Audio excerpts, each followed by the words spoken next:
Auzubillahiminasyaitonirrajim. Bismillahirrahmanirrahim. Assalamualaikum warahmatullahi wabarakatuh.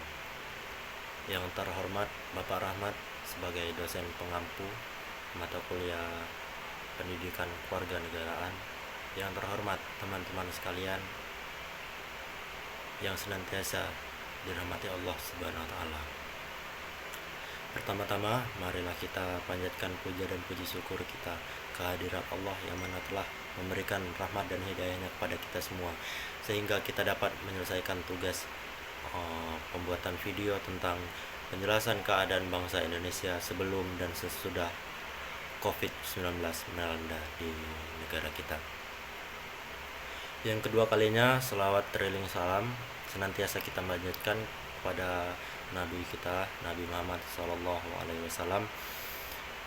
Yang ketiga kalinya di sini saya akan menjelaskan tentang keadaan bangsa Indonesia, yang mana keadaan bangsa Indonesia tersebut sebelum COVID-19 dan sesudah COVID-19 melanda, baik di bidang politik, sosial, budaya, agama, dan pendidikan.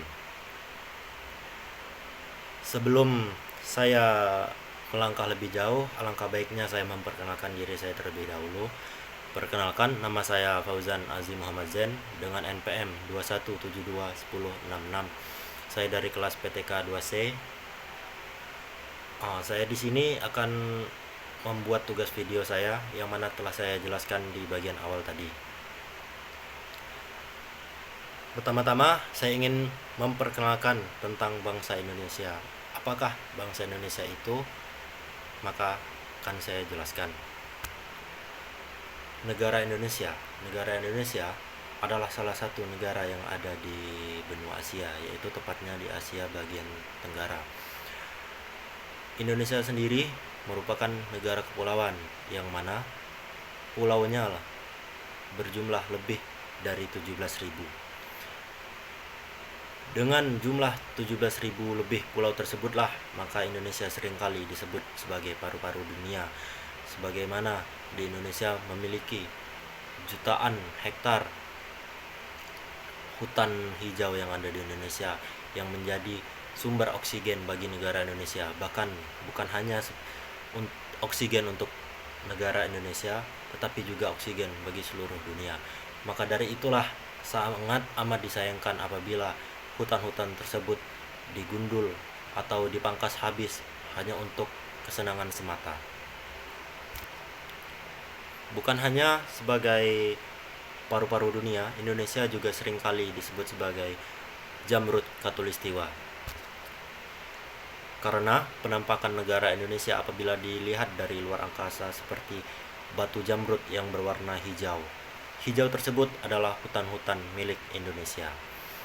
Indonesia juga merupakan negara yang dilintasi oleh jalur Khatulistiwa. Oleh sebab itu, Indonesia memiliki dua iklim, yaitu iklim hujan dan iklim panas. Lain dengan negara-negara Eropa yang memiliki lebih dari dua iklim seperti musim gugur, musim semi, musim salju, dan musim panas. Selain jamrut Khatulistiwa, ada salah satu kebanggaan bagi negara Indonesia, yaitu kekayaan akan flora dan fauna yang ada di dalam Indonesia, yang ada di dalam hutan-hutan Indonesia, hutan-hutan lindung di Indonesia. Maka dari itulah saya mengajak kita semua untuk melindungi flora fauna tersebut, yang mana banyak dari flora dan fauna tersebut yang sudah terancam punah, bahkan hanya tersisa beberapa ekor di Indonesia. Menengok kembali ke belakang atau ke masa lalu bangsa Indonesia, yang mana bangsa ini telah puas dijajah oleh negara-negara sekutu seperti Belanda, Jepang, dan lain-lain. Kemerdekaan Indonesia yaitu 17 Agustus 45, yang mana pada saat itu sang proklamator Insinyur Soekarno dan Muhammad Hatta telah meresmikan kemerdekaan Indonesia. Selain itu juga, selain kedua proklamator tersebut, tak luput perjuangan dari tentara-tentara kita yang telah gugur mendahulu kita, serta perjuangan para rakyat Indonesia yang membantu menyerang negara sekutu dengan alat dan senjata seadanya. Lalu berbicara tentang suku dan budaya yang ada di Indonesia. Di Indonesia sendiri memiliki ratusan suku dan budaya yang ada di dalamnya. Seperti kita ambil contoh saja yang ada di daerah kita, yaitu di Lampung. Ada Lampung, Jawa, Sunda, Bali, bahkan suku-suku yang lain dan budaya-budaya yang juga beragam. Baiklah, mungkin demikian perkenalan atau penjelasan bangsa Indonesia yang singkat dari saya. Mungkin apabila penjelasan tersebut kurang lengkap, itu kesalahan dari saya mohon maaf. Lalu yang kedua, saya akan menjelaskan tentang keadaan bangsa Indonesia atau kondisi bangsa Indonesia sebelum COVID-19 melanda di bidang politik.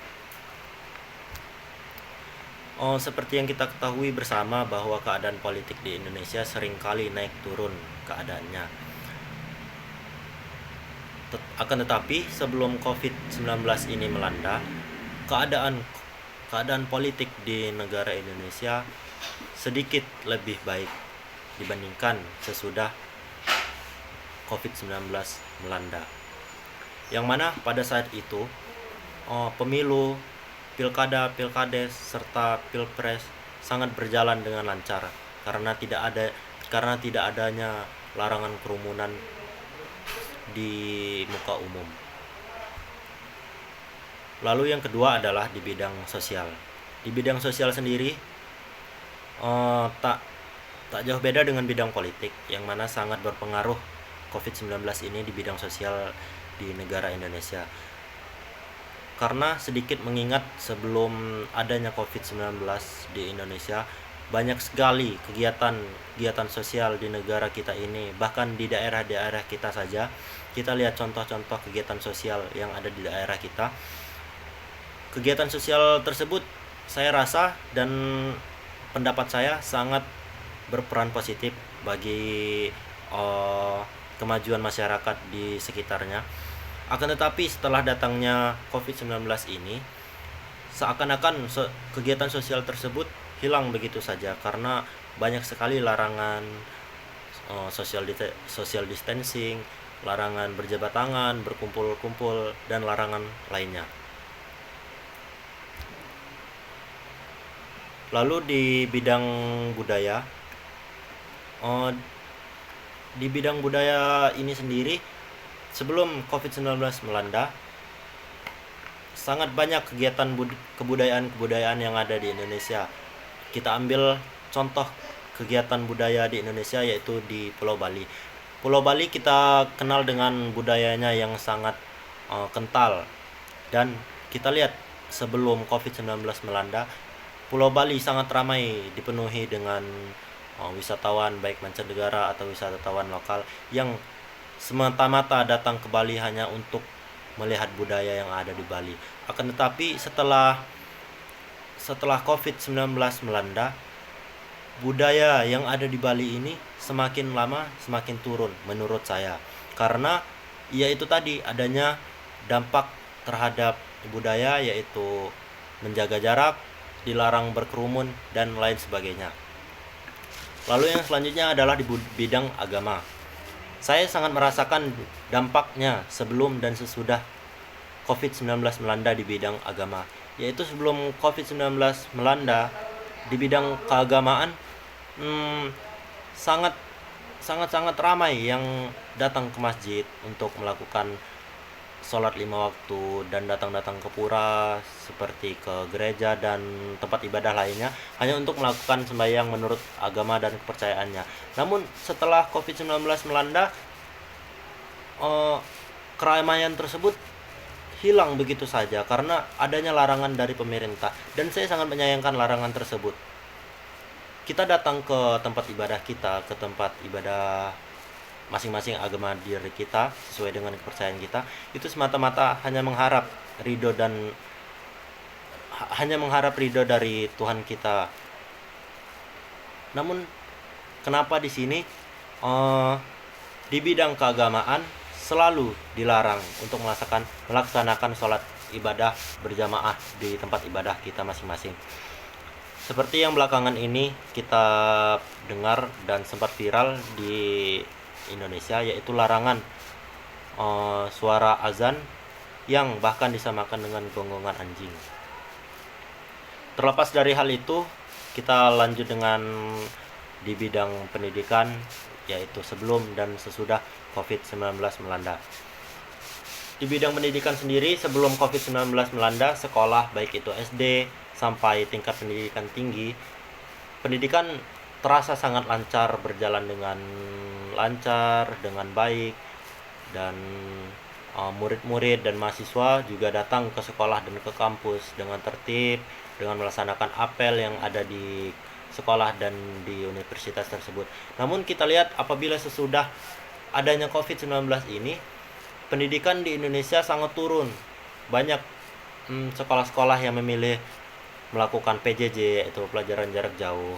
Yang mana dengan PJJ ini saya rasa kurang efektif, karena banyak dari pelajar-pelajar yang hanya sekedarnya absen, lalu sekedarnya ikut Zoom, dan sebagainya lagi.